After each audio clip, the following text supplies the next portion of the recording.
Bueno, pues buenos días a todos y bienvenidos a esta jornada técnica dirigida a las empresas que están interesadas en proyectos cofinanciados por organismos multilaterales sobre las oportunidades que hay, ¿no?, en Uzbekistán, Tayikistan y Kirguistan.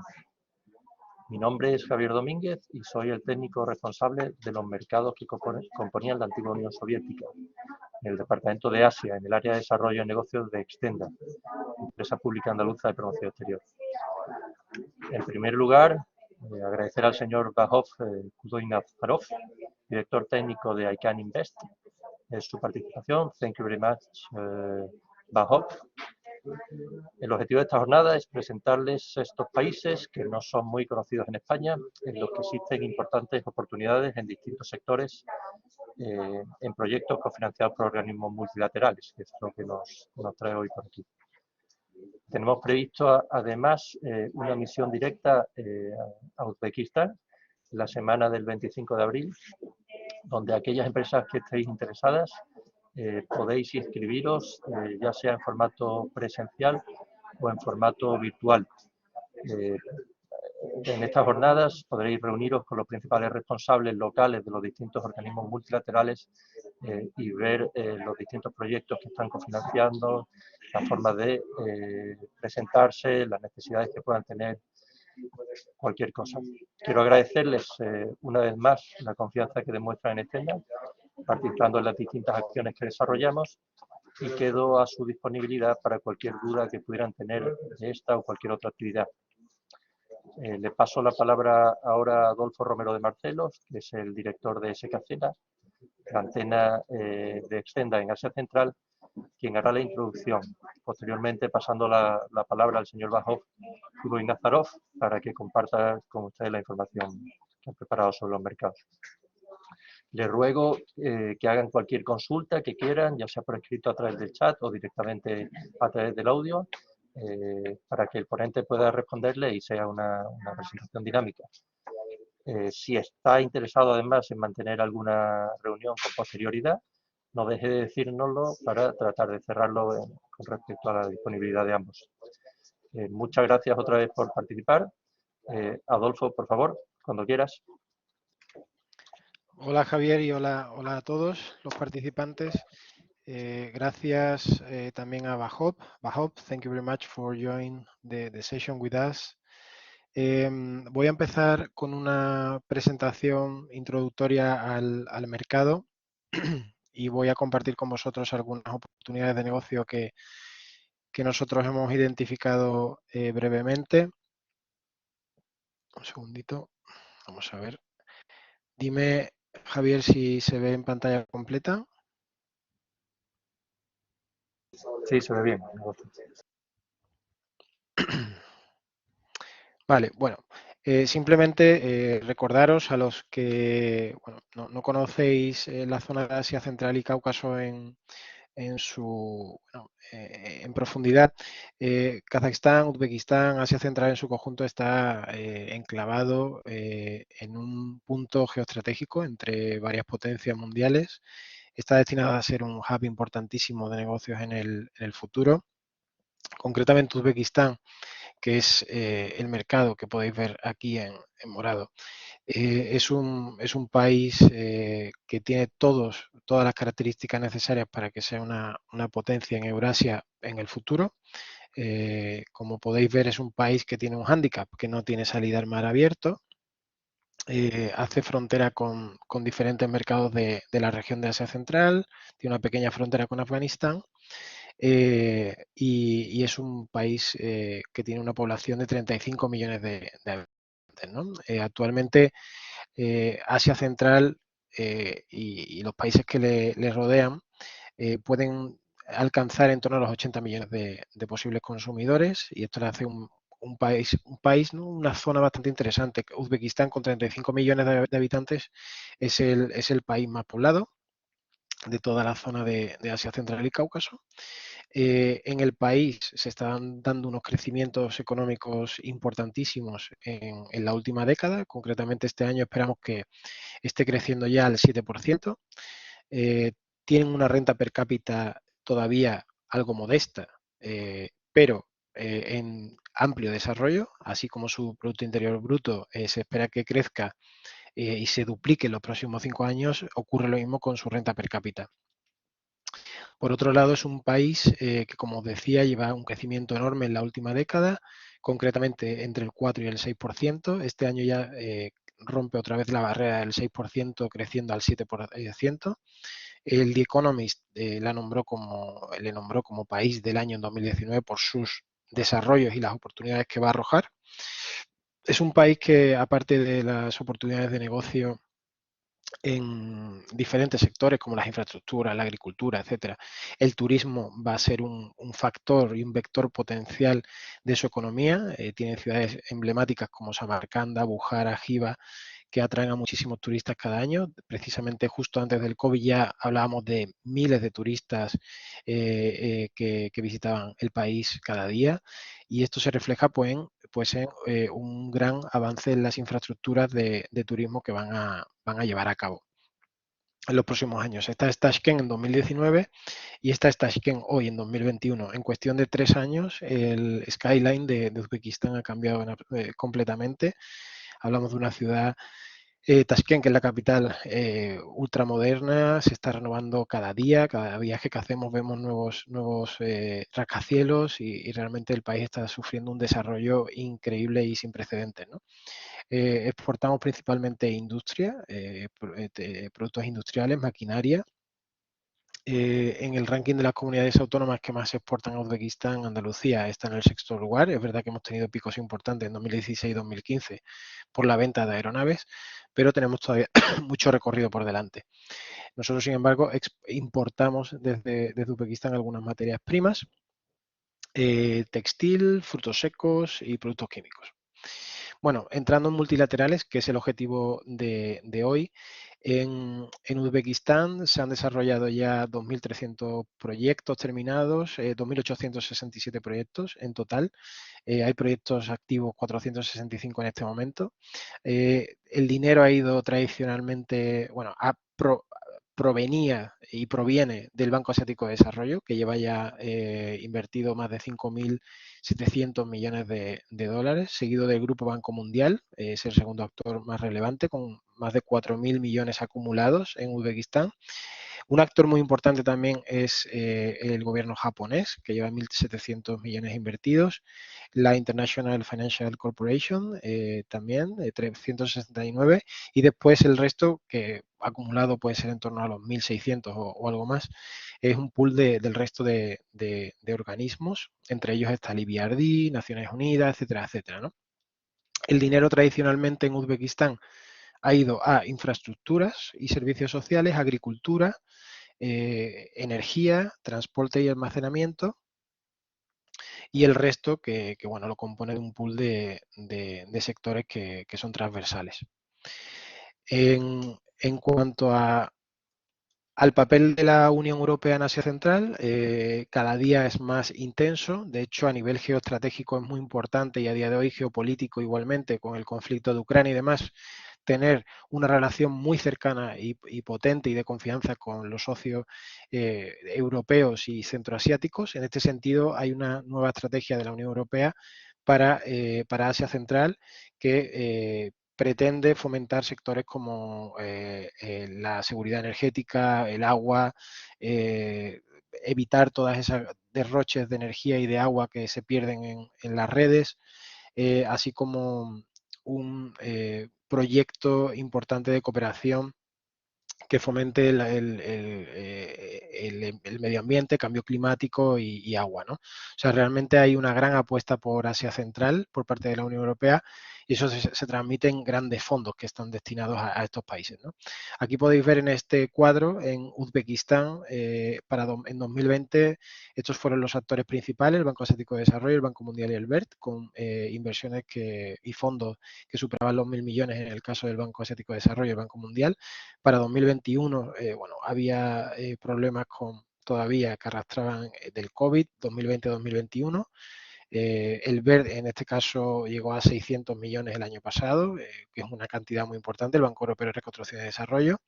Después otros actores importantes, el IFC, el gobierno de Alemania, invierte muchísimo, el International Fund for Agriculture también, la Unión Europea con 52 millones y 26 en 2021, la USAID de Estados Unidos, UNDP, etcétera, etcétera. La actividad prevista para 2022-2023, nosotros hemos identificado a día de hoy fondos que están tanto en ejecución como como que pretenden ejecutarse en forma de proyecto o continuidad de los proyectos actuales. Banco Mundial, que está por encima de los 1.000 millones en 2022 y 2023. El Banco Asiático de Desarrollo, con cifras por encima de los 500 millones. La Agencia Francesa de Desarrollo ha entrado con bastante fuerza, con más de 100 millones previstos para 2022 y 2023. El Global Fund, UNDP, UNICEF, el gobierno alemán, etcétera. Bueno, tenemos aquí también el ITC, que es el International Trade Center, que es del Grupo Naciones Unidas para el Comercio, también arroja oportunidades para consultoría. El Banco Mundial, nosotros hemos hecho aquí una pequeña selección de proyectos importantes, esto lo dejaré para vuestra consulta, voy a ir rápido para que mi compañero Vahob pueda explayarse un poco más. Pero aquí en los proyectos más importantes de Banco Mundial, pues encontramos sectores como agricultura, sector como banca, protección social, comercio, riego, salud, generación de energía no renovable, con proyectos importantes por encima de 50 millones. Hay muchos proyectos más que nosotros hemos identificado por las bases de datos que disponemos. En el Banco Asiático de Desarrollo pasa algo similar, son proyectos importantes, proyectos por encima en su mayoría de los 50 millones, los que tenemos identificado aquí en esta tabla, que incluyen sectores como la agricultura, el desarrollo rural, salud, riego y drenaje, generación de energía no renovable y también renovables. Hay una gran expansión del sector de energía renovable en Uzbekistán. Concretamente hay planes del gobierno para desarrollar una capacidad energética tanto solar como eólica en los próximos años hasta 2030 muy ambiciosa. Este es un proyecto que acaba de salir, que es el del ADB, se llama Uzbekistan Solar Program, que son 200 megas de fotovoltaico. Bueno, a día de hoy hay empresas españolas que ya están licitando para estos tenders, están respaldados por Banco Asiático de Desarrollo, el IFC, etcétera, el EBRD, por tanto son proyectos bancables, seguros y que merece la pena participar. En renovables, para que os hagáis una idea, este es el mapa de los proyectos que ya se están ejecutando y algunos de ellos ya están terminados, son proyectos muy grandes, de 500 megas de eólico, 100 megas de solar, 400 megas de solar, aquí podéis ver las cantidades que son increíbles, ¿no? Cómo esto se ha desarrollado, este sector, en cuestión de 3-4 años, ¿no? Este proyecto es muy interesante también de energía eólica de 1 giga, ¿no? De inversiones millonarias, como podéis ver, de más de 1.000 millones. En cuanto al EBRD, también es un actor muy relevante. Realmente el Banco Europeo de Reconstrucción y Desarrollo ha tenido una evolución muy intensa en los últimos 3 años. Estaba un poco dormido porque Uzbekistán hasta 2016-17, cuando cambia el gobierno y realmente se implementan medidas de apoyo al desarrollo humano, evitar ciertas prácticas de anteriores gobiernos, el Banco Europeo de Reconstrucción y Desarrollo estaba al margen de las inversiones en el país. Ahora que ya Uzbekistán ha dado grandes pasos en el desarrollo de su país, el Banco Europeo de Reconstrucción y Desarrollo ha entrado con muchísima fuerza. Sectores importantes que están llevando aguas, como todos, o sea, porque el agua es un sector prioritarísimo en Uzbekistán, energía convencional y energía renovable. También están ayudando intensamente al sector privado local con muchos proyectos pequeños entre 10 y 20, 30 millones de dólares con todos esos actores que aparecen aquí. Este es un poco el mapa de los proyectos activos que tienen el Banco Europeo de Reconstrucción y Desarrollo en estos sectores. Después, con el agua, me gustaría hacer una mención especial porque realmente el agua es un sector muy, muy importante. Hay un gran problema en el país con el agua. Es uno de los países, de los 5 países con la media más baja de productividad de agua. Este este problema se tiene que solucionar. Para ello tienen un programa sectorial de más de 2.900 millones. El propio gobierno de Uzbekistán está lanzando licitaciones igualmente para irrigación y suministro de agua y saneamiento. Hay fondos de FIEM españoles para este propósito. Hay 150 millones de euros que a la espera de que haya proyectos interesantes que desarrollar. Deciros que hay empresas españolas ya muy presentes en el país, como Eptisa, que ya ha ganado varios proyectos. Es uno de los países de las empresas que más proyectos multilaterales ha ganado en Uzbekistán y un ejemplo a seguir. Y aquí os dejo también una serie de proyectos interesantes que podéis consultar si os interesa este sector.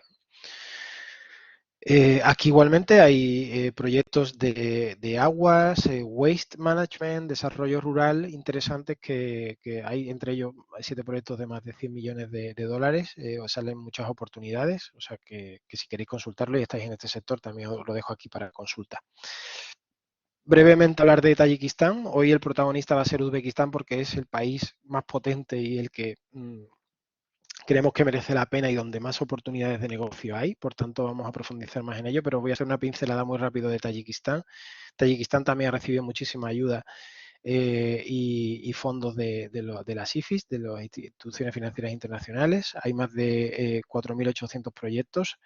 Hay 500 proyectos activos. El Banco Asiático de Desarrollo es el principal actor por fondos acumulados desde origen, con más de 1.000 millones invertidos en el país, seguido de Banco Mundial y la Comisión Europea. Aquí es cierto que en Tayikistán y Kirguistán, la Unión Europea, la Comisión ha tenido bastante presencia, seguido del gobierno alemán. ¿Dónde ha ido principalmente el dinero? Pues a transporte y almacenaje, salud, agricultura, gobernanza y etcétera. Kirguistán tiene unas cifras un poco más modestas, pero también así son importantes. Hay activos más de 400 proyectos, un total de 4.000 proyectos ejecutados. Y los sectores más interesantes han sido también gobierno y sociedad, gobernanza y sociedad civil, transporte y almacenaje, infraestructuras y salud. Los actores principales se repiten: Asia, Banco Asiático de Desarrollo, Banco Mundial, Grupo Banco Mundial, Comisión Europea, USAID, ¿no? de Estados Unidos. Como podéis ver, hay factores comunes, o sea, el Banco Asiático de Desarrollo y el Banco Mundial están muy presentes. La Unión Europea tiene gran relevancia también en la zona y el Banco Europeo de Reconstrucción y Desarrollo. Bueno, aquí os dejo simplemente unos consejos de, según nuestra experiencia en Asia Central, qué hacer y qué no hacer. O sea, la presencia local es muy importante, con socios, con nuestra ayuda como Antena, con la empresa de Vahob, que es una empresa especializada también. Este factor es realmente importante en Asia Central. Hay que tener muy claro los requisitos del país. Muchos de ellos piden cierto contenido local, pero esto es salvable porque lo que se espera de vosotros es que aportéis las referencias y la experiencia. En definitiva, cosas que ya sabéis si están metidos en el tema multilateral, ¿no? Es importante también generar buenos consorcios con empresas locales en Uzbekistán. Nosotros podemos ayudar a encontrar al partner ideal para cada proyecto. También la empresa de Vahob se dedica a eso, a buscar el perfecto match. Y bueno, os dejo aquí esto de referencia para consulta si lo queréis leer. ¿Qué no hacer? Bueno, realmente esto ya lo sabéis. Si yo destacaría principalmente de estos consejos tener mucho cuidado con el socio local. Es muy importante decidir bien, analizarlo previamente, saber que es un socio confiable. Las relaciones son realmente importantes en nuestros países y hay que ir a participar en las licitaciones con el caballo ganador, ¿no? Entonces, bueno, ahí va a estar gran parte del éxito que vayas a tener en el futuro en las licitaciones. Y simplemente deciros que Uzbekistán es un país que tiene una proyección increíble por delante.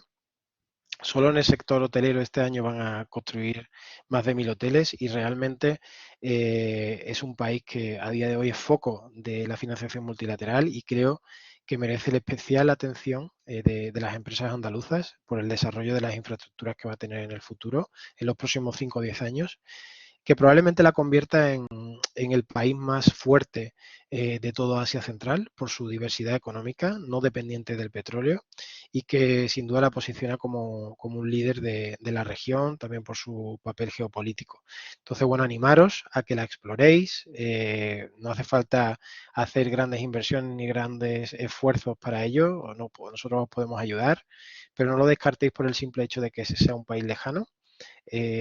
Hay métodos y formas de aplicar a estas licitaciones con la ayuda tanto de la Antena de Asia Central como de empresas como Vahob.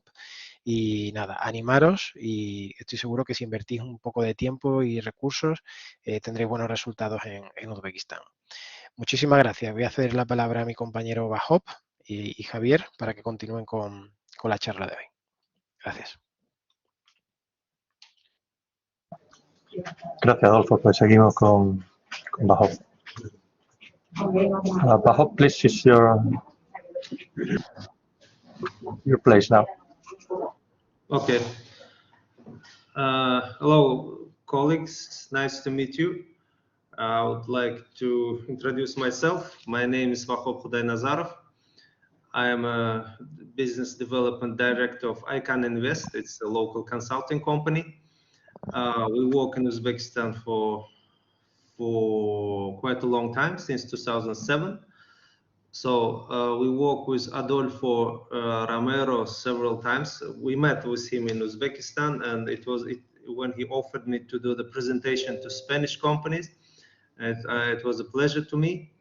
So I would like to give you brief information about Uzbekistan, about our company, and what are the opportunities in Uzbekistan.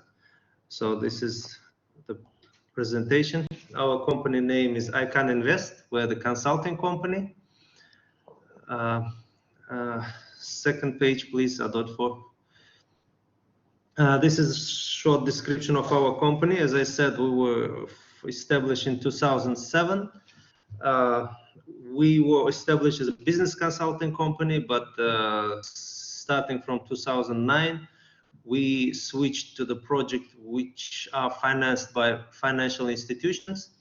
We focus for the projects, we focus on the projects which are financed by international banks such as the World Bank, Islamic Development Bank, ADB, EBRD, UNDP, and several others. So as you can see, we are established in Uzbekistan for more than a decade, and we implemented a lot of projects in Uzbekistan. It's more than 100, not only in Uzbekistan, but we did also projects in the Central Asian countries, in Kazakhstan, in Turkmenistan, Kirguistan. We have some projects. Our company specializes in providing services for the project management, contract management, also the construction supervision. We have projects. We do also the feasibility studies. We support the client or the companies for the conducting the procurement service, procurement of goods and services. We do it according to ICB, International Competitive Bidding, or National Competitive Bidding requirements. We also do the business consulting as a strategic business planning and marketing research. Also, we do the financial support, financial analysis, and we do the investment support, of also due diligence, and as I said, business trainings and seminars. This we can do it as a part of the projects also. So this, okay, what we concentrate on, this is the sectors where we work in. We work in road construction. Now currently we have running projects with the World Bank. We support the client. We participate as a sub-consultant together with the lead company, is a Korean company. We provide the local support, the local engineers, and support them according to the local requirements. Also, we work in agriculture and water resources. We work with the Ministry of Agriculture. We do a lot of projects for them. Of course, most of them are soft components. We support them in providing social surveys and doing some business plans, and also we do the feasibility studies for them and so on. Energy, we work in the energy sector, but this is not our main area of work, but we have a project with this with a French company. There is a French agency also supports Uzbekistan for the development of hydropower in Tashkent. So we as a local company participate and support the French company from France for the procurement of equipment for them. Environmental, we work in the environment sector also. In environment, we have a lot of projects with the UNDP, United Nations Development Program. We partner with them since 2010. We did a lot of projects in solid waste management in all of the districts, and we did some morphological study of the solid waste, and we helped the environmental agency to work with the UNDP.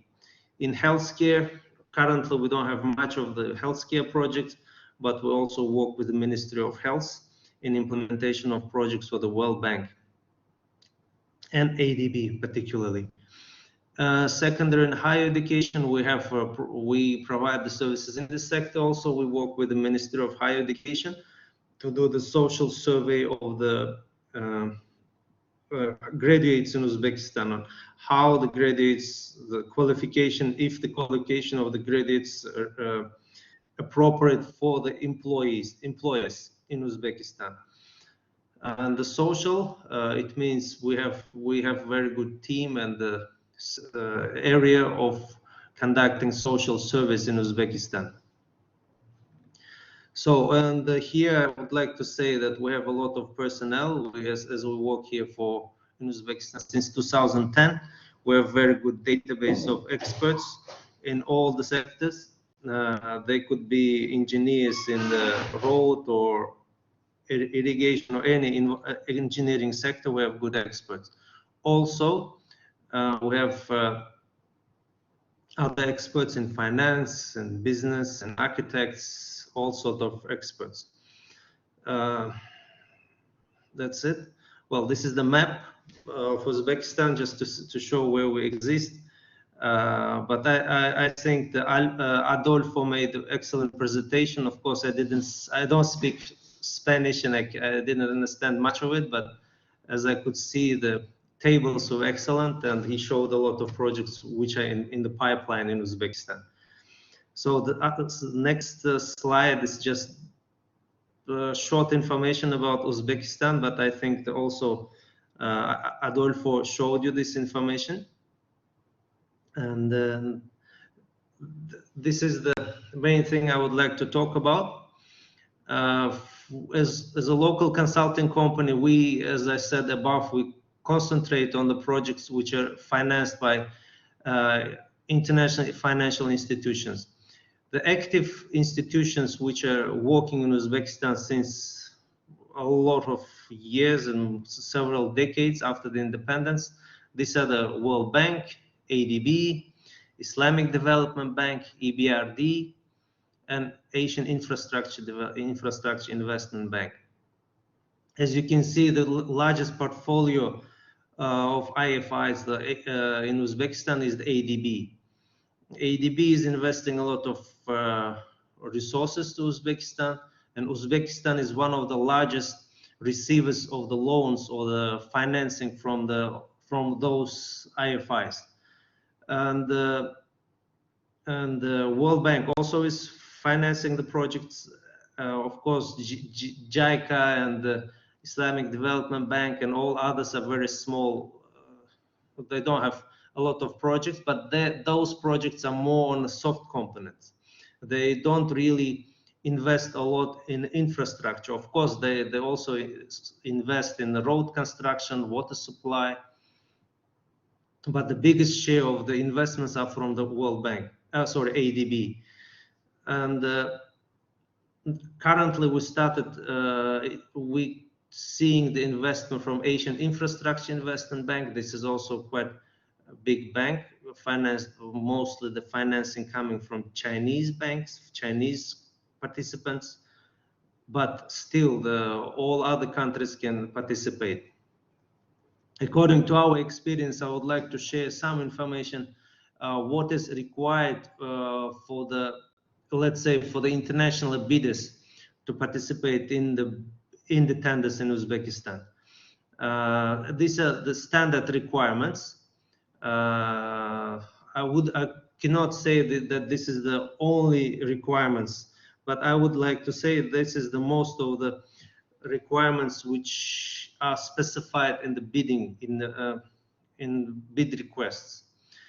The client here locally, they prefer, because just to give you background information, as you know, the Uzbekistan became independent in 1999, and since then a lot of banks started investing, and as we were part of the Soviet Union in the USSR, we have very strong links to the neighboring countries, like the CIS countries, Commonwealth of Independent States, and since then we have very strong relations with them, and the preferences are, because the system of the countries was similar, engineering, in the field of engineering and all other sectors were similar. That's why when the client really prefers when the bidders, let's say the companies, they have experience in the CIS countries. As you can understand, if the company works in Kazakhstan or Kirguistan, or let's say in Turkmenistan, Azerbaijan, they have similar systems in the government management, and all other systems are similar. That's why for the client thinks, if the company worked in the CIS countries, they can easily understand the requirements of the Uzbekistan, and they can easily adapt to the management of the project in Uzbekistan. And the 10 years, this is the minimum requirement, not the minimum. Sometimes, of course, the client requires less experience, but if the company has a strong experience in specific area, for example, if one of you, if you wish to participate in the tender for, let's say, water supply or the sewerage, so you can expect that the client at least will require that the bidder should have 10 years experience in this sector, at least 10 years experience, and of course they will see the turnover and the number of projects implemented with the same budget. And also they require that availability of Russian-speaking experts are preferred, but this is not mandatory, of course, but the client will prefer that you have some Russian-speaking experts, especially international experts. But of course they require that you have translators here, and if you have translators, it's not a big problem. And another requirement is that it's preferred that you have local partners and experts locally in Uzbekistan. Local partners, I mean, if you are the consulting company and if you want to work in Uzbekistan, of course, there's specific requirement that the international company needs to hire local experts. It's national experts are mandatory. There's a counterpart experts. If you have 5 international experts, and you will have to have at least 5 or 6 local experts, counterparts. If you have a materials engineer, and you have a local national materials engineer. If you have a team leader, let's say, then you should have a national deputy team leader, just to support him in regards of national requirements. This is the main things. And if you're planning, for instance, to join the tenders where they have a detailed design, design is a licensed activity in Uzbekistan. So if you want to participate, of course, you will require to have a local company with the license. It will help you to win the project first of all, then to work in Uzbekistan for the successful implementation of the project. So these are the main things, the main requirements. Of course, there are more requirements, but I suppose if you wish, if you see any opportunity, and I'm sure that Adolfo knows a lot of other opportunities in Uzbekistan, and if you wish to explore them, we'll be happy to provide more information and so on. So Adolfo, the next page, please.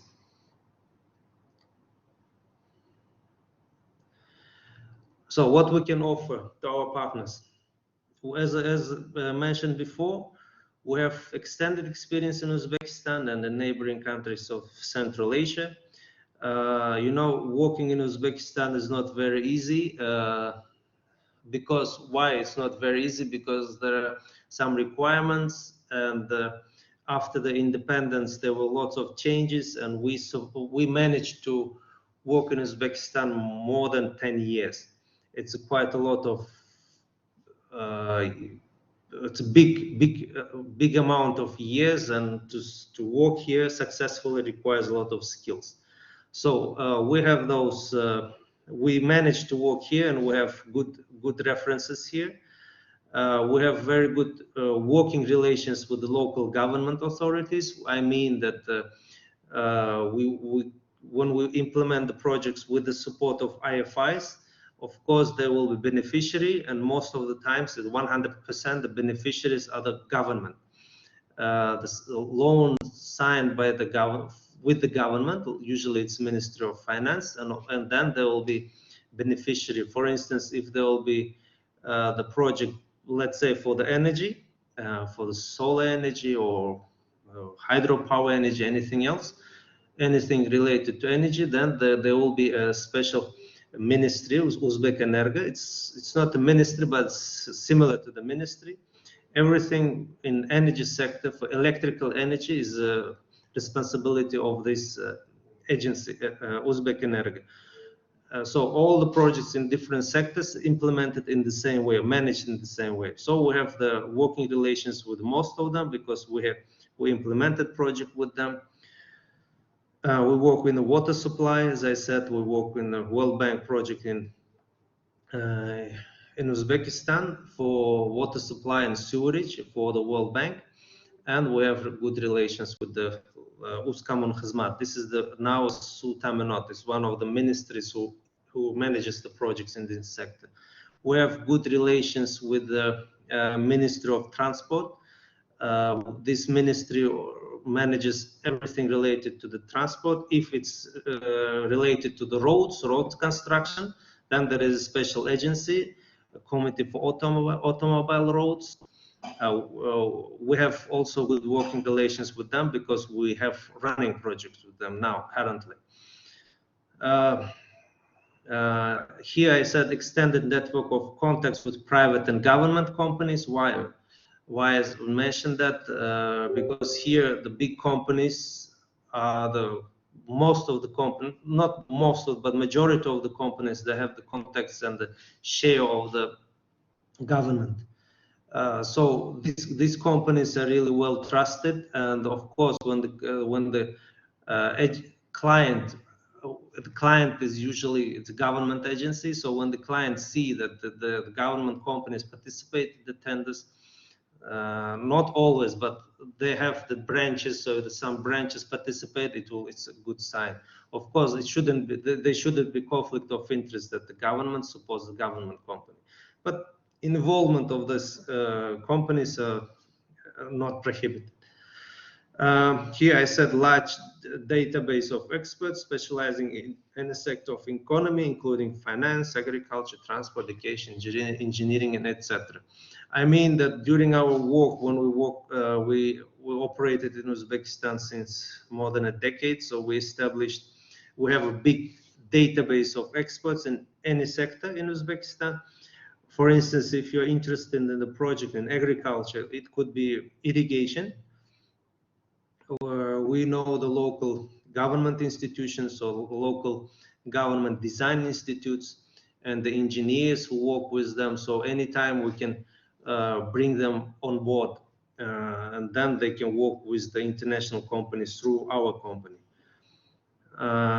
As you might know, just also brief background, that Uzbekistan during the Soviet period was one of the main centers for the engineering, for the cultural sphere. Uzbekistan was one of the main countries. So Tayikistan, Kirguistan, and all the neighboring countries let's say they were coming to Uzbekistan to have some services in engineering for water supply or hydropower, and most of the high quality engineers were situated in Uzbekistan. So still we have those experts with good knowledge still exist in Uzbekistan, and of course the younger generation of good experts. And we as a company have, I didn't mention in my slide, but we can, we have just to inform you that we work with a lot of international companies.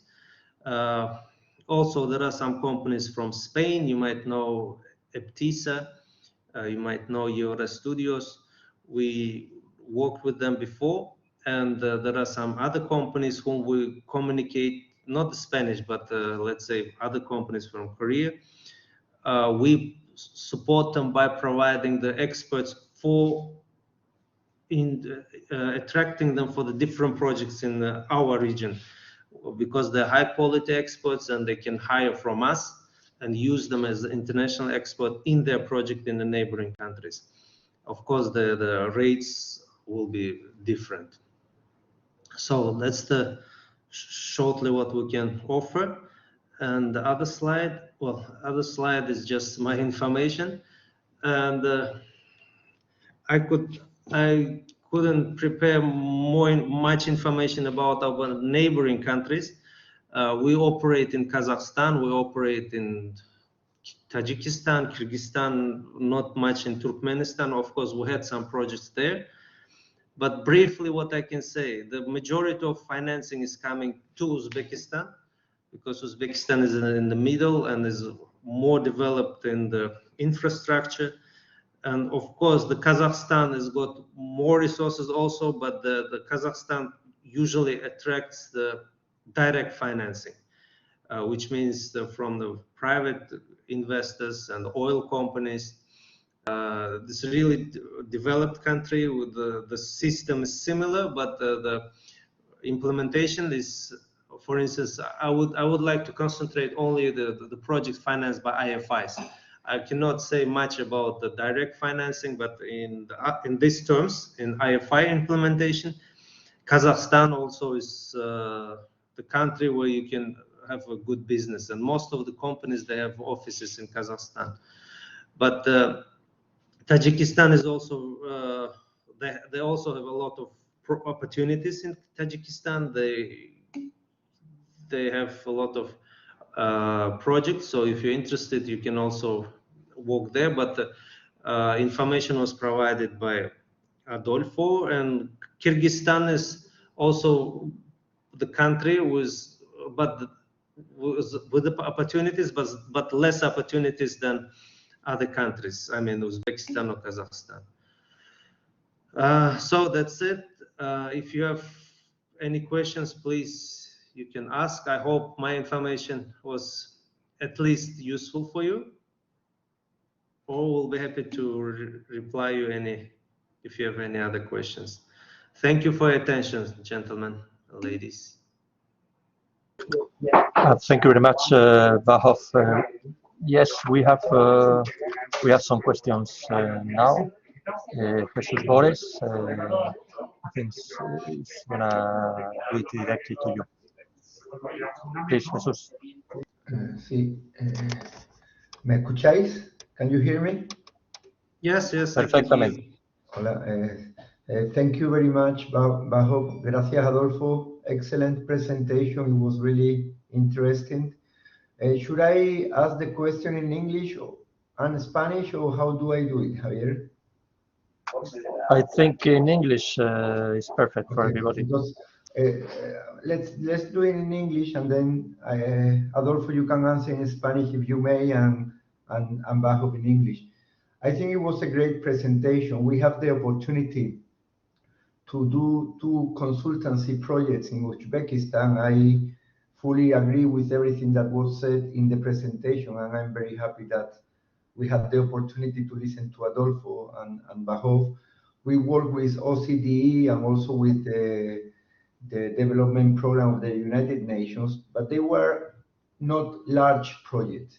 So I would like to ask because most of the companies in the multilateral club are medium-sized or small companies. So some of them do not, or most of them do not comply with the high requirements for large projects in the multilateral sector, at least not yet. So I would like to have some views from your side on smaller projects, consultancies, advice on certain projects, technical assistance from experts that are willing to provide some knowledge and know-how transfer on certain areas. And that is mainly, what could you tell us about these small or medium projects? And second, Vahob and Adolfo, if we want to work with you, could you give us an estimate of your fees and how we could proceed? Because I think it would be very important to have a company like the one presented by Vahob in Uzbekistan, but I think it's extremely important to work with someone such as Adolfo, who knows the Andalusian and Spanish mentality and our concerns, but also knows the country. So could it be possible to have some kind of triangular collaboration or three legs collaboration with you? Or if it's not the case, what would the fees of Vahob company be in order to work with them? Thank you very much. Gracias, Adolfo. Adolfo, if you allow me, can I start? Of course. Go ahead. Okay. Just regarding the smaller projects. First of all, it's nice to meet you. I hope I will be able to give you very detailed information. In regards of the the bigger projects, indeed, there are a lot of projects, infrastructure projects. Let's say when the loan is signed, they have several components of a project. If it's a road component, let's think about as example. If it's road construction project, usually there's one project which is the, let's say, construction of the road. They give the loan for construction of 200-300 kilometers of the road, but at the same time, if the construction costs about 200 million, then they have a smaller components. Smaller components could be, as a sample, we have now the World Bank will be announcing the project for the development of a transport master plan in Uzbekistan. This is smaller component. It's about 5 million, if I'm not mistaken, and they have another components which are much less. Let's say there is a component for the ITS, International Transport System. This is also the consulting, the advisory services. This budget is even lesser. So there is opportunities depending on what projects you are interested in. Of course, if it is construction supervision, even if you don't comply for 100% to the requirements, as it is usually it specifies what are the requirements, then you can find or you can join another company, let's say to make a JV, joint venture, to participate as a second partner in the project. This is another way of joining. But if you want purely participate in the smaller projects, there are of course opportunities. You need to, I'm sure Adolfo might have some references, I mean the pipelines, and we can also find you and we can share with you, and if it's suitable to you, you can participate. As the budget is smaller, there are not really very high requirements. Usually, if you have experience in the, let's say in the area of CIS, or you have experience, if you don't have experience in CIS, it's not really critical as long as you have strong references in the sector which is specified. This is the main thing, I think. It depends on what project you're interested in. The companies can participate. Of course, you're right that the competition is really high in Uzbekistan. There are a lot of bidders, a lot of companies really involved in Uzbekistan. But there are ways, how can I say? methods to be shortlisted. I'm talking about consulting. There are some ways to be shortlisted. As long as you're shortlisted, of course, there are chances if you prepare a good technical and financial proposal, you can win the projects. And especially now, Turkish companies are really active in Uzbekistan, but they have chances and they're winning the projects. Regarding the fees, I cannot say anything about the fees. The three-way partnership, we work with Adolfo, and Adolfo is our main partner. So what we can offer, of course, Adolfo will be always our partner. You can, through Adolfo, you can, if you have a project, we can communicate. We, as a technical company, we don't have any fees to work, but what we can say, we can, if there is a project, if there's a special task for the local company, we can take over this task and we can join the project by doing some work, not just charging some fees. This is our method of work. Adolfo? Yeah, Jesus, thank you for attending the webinar. I'm glad to see you again. Regarding your question, there are small lots, small components, as Vahob said, as part of the big projects. In the framework of the big projects, of course, we can find small lots that are probably interesting for you and other companies, SME companies from Andalusia. Currently, there are many EU companies that are providing, for example, trainings or giving good practice to different agencies of the government of Uzbekistan. These are small projects, not bigger than 1 million or 2 million maybe. These kind of projects, there are many coming from EU Commission actually. So for, as I said before, in the framework of Central Asian program, there are many projects coming. So it's nice if you can follow up the alerts of different projects coming from the EU, also from ADB. In ADB, there are many projects for consulting for between 500,000 and 1 million also. So yes, the opportunity is there. Of course, we were talking about the biggest projects and opportunities in the region with these, let's say, flagship projects. But of course, we can find opportunities for companies like yours. And regarding the cooperation, as Vahob said, in the past, when we have a client from Spain, from Andalusia, from Spain, interested in any specific project, we put them in contact with Vahob, and he usually is the one, and his company, of course, who can decide if the company has real opportunities to win this project or not. So for us, Vahob is our reference our referent in Uzbekistan. He always gives us good advice, and also to our clients. So our clients, if they want to participate in any specific project, first we call Vahob and we say, Vahob, do you think this company has a chance? Do you think this project is going to be won by another company already? So sometimes the projects they are already won before the tender. So Vahob, he and his team, they have information and they know that. So it's sometimes it's a waste of time to prepare a tender if finally they are going to be won by other companies. So yes, Vahob can advise you, any of you, so feel free to contact him directly. As Vahob said in the past, we join some project as local partner, helping them to identify a local expert, also as subconsultant, especially Vahob company. Sometimes they are part of the project as subconsultant, right, Vahob?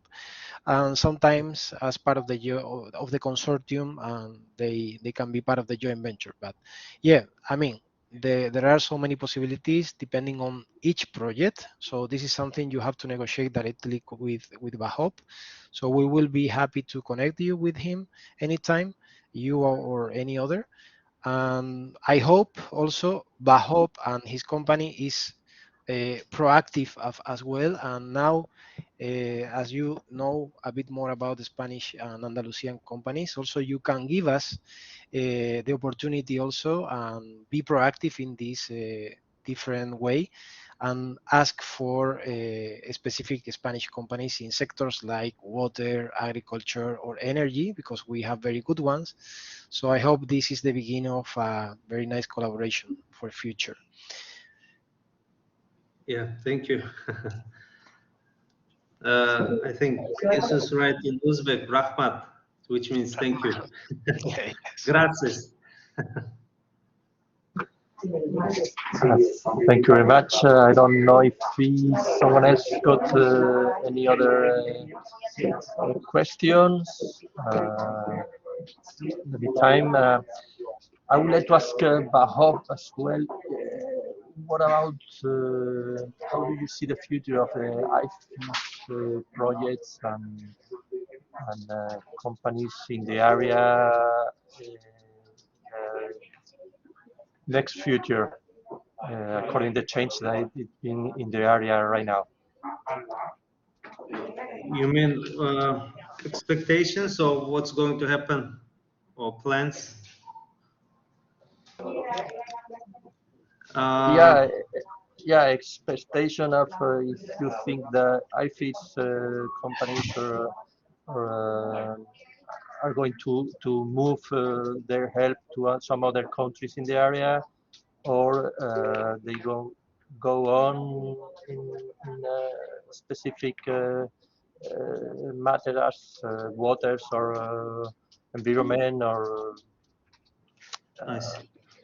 according to what is happening on Ukraine and all these things.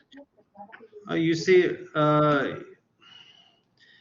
indeed, the situation in the world is not really stable at the moment. It's not really nice, but in fact, at the moment, it doesn't have much impact to Uzbekistan because the government is really neutral, and we have very strong contacts with Russia, but we have trade relations, but it's purely it's limited to the trade relations. In other parts, it doesn't have any influence to us.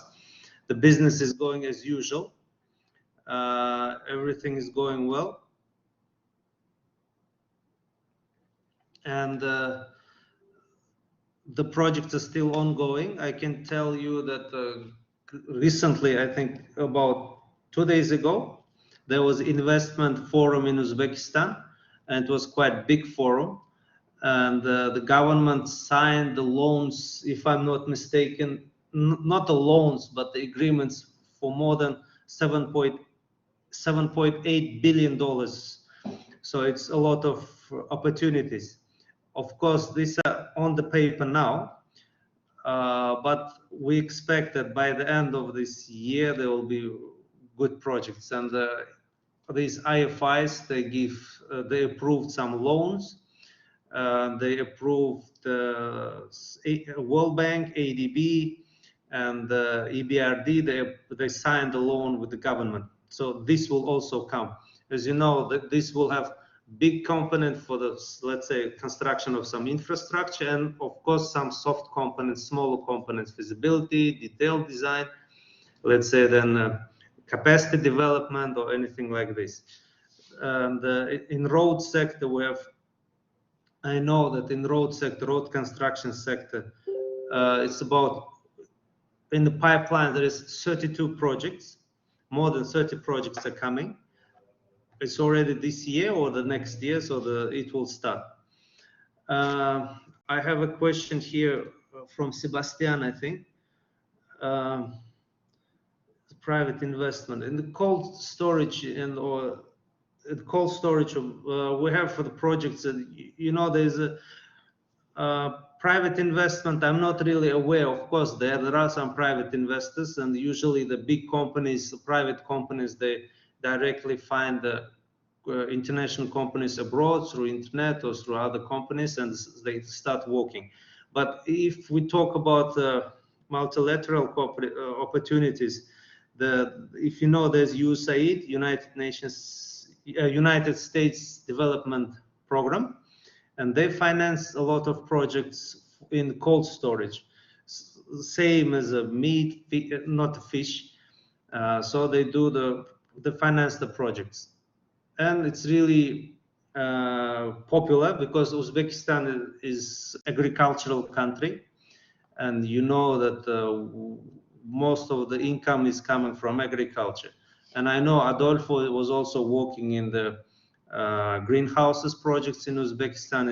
He's got well understanding of agriculture here, and in general, I would say the opportunity. There are a lot of opportunities, and of course, there is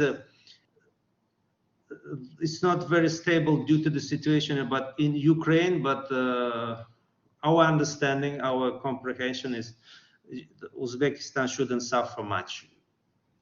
Yeah, let me please add some information for Sebastian. If you see my presentation, you will receive after the webinar. There are some projects like horticulture value chain infrastructure project coming from ADB. This is about $100 million in agriculture sector. In these kind of projects, there is sometimes, mostly time actually, some component for cold chain storage, because it's actually very important as part of the value chain in Uzbekistan. Uzbekistan is a country where the temperature in winter is quite low. I mean, it's like north of Spain, actually. It's not like Siberia, it's not Kazakhstan, of course, but the climate change is continental extreme. So in winter we have low temperature, and in summer we have very high temperature. We can reach about 40. So of course this is very important for the value chain of agriculture sector.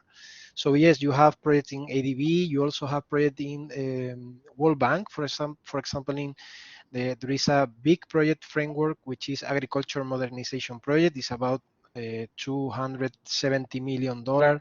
Also, you have horticulture development project, $70 million for agriculture, etc. So yes, of course there are opportunities, Sebastian.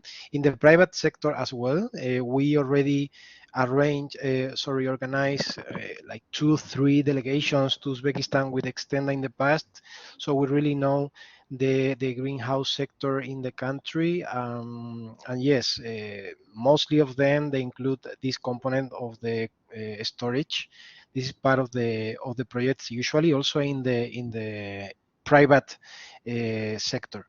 You have to take into account that private sector in agriculture is also linked to IFI funds and finance, because in agriculture, when local companies, they want to build a greenhouse or big project of agriculture, they go to local banks, and these local banks, mostly of them, they receive funds from ADB or other IFIs that provide this loan to the final client. So somehow they are also linked, also in private sector. So yes, we can explore with you, we can help you to find opportunities in this sector as well. I think we have one more question from Jesus. He said about currency exchange risk. Mm-hmm. Currency exchange is not a big problem now, because it was before. We had the two exchange rates, but starting from 2018, these problems are already eliminated. The rates are not really, how can I say, doesn't fluctuate much. I think last 1 year, it just minimum changes, maybe 1,000 sums. I think, if I'm not mistaken, €1 is about 12,000 sums, if I'm not mistaken, and it's not fluctuating. Before, we had a lot of exchange rates, we had the black market, we had the bank rate. Now we don't have that kind of problems, so it's very stable at the moment. Yes, Jesus, the situation changed a lot. Since 2016-17, everything changed in Uzbekistan. Now we don't have this risk, and also, you know, in IFI sector, we don't have this risk of exchange. actually, because everything is financed in USD and etc. So yeah. Of course, maybe the local currency it will be maybe affected by the conflict with Ukraine in the whole region of CIS countries. The currencies of Kazakhstan and other countries, they are suffering a lot, as the ruble from Russia is very linked to these currencies. But I think it's not gonna be so hard. So let's wait what happens in future. But so far, as we are focused on IFI's project, this problem will be skipped. Thank you very much. I think there is not more question. Just to remind you that at the end of April, the week starting the 25th, we'll have a trade mission to Uzbekistan, working on IFI's sector as well. For the companies attending in agriculture industry, we have planned a trade mission as well for in Azerbaijan, the same the week before, the 18th April. We're working as well with Agro in Kazakhstan in May. Then we will do another trade mission in international in agriculture industry in Uzbekistan at the end of June. So we are working with directed trade mission. Can we do it online or in the country? So you have from Extenda all the helps to go to these markets. We have Adolfo as well and Vahob for this multilateral sector. So the only thing is to thank you again for your participation on the webinar. We keep post for anything you may need. You know how to find us. So thank you very much indeed, and have a good day. Thank you, Javier. Thank you, Vahob. Yeah, if you allow me to say the final thing, I hope your mission will be not online, but you will visit to Uzbekistan, and we'll be happy to meet you, all of you. And as Adolfo showed very nice pictures about our historical places, it's very nice here. The weather is similar to Spanish weather, and there's a lot of sun. So I hope to see you soon in Uzbekistan. Nice to meet you all. Thank you. Thank you very much. We hope to see you around Spain as well soon. Thank you very much. Thank you, very much. Thanks, Adolfo. Thanks to Thank you very companies. much. Excellent presentation. Thank you very much. Thank you. Bye. Thank you, everyone. Thank you.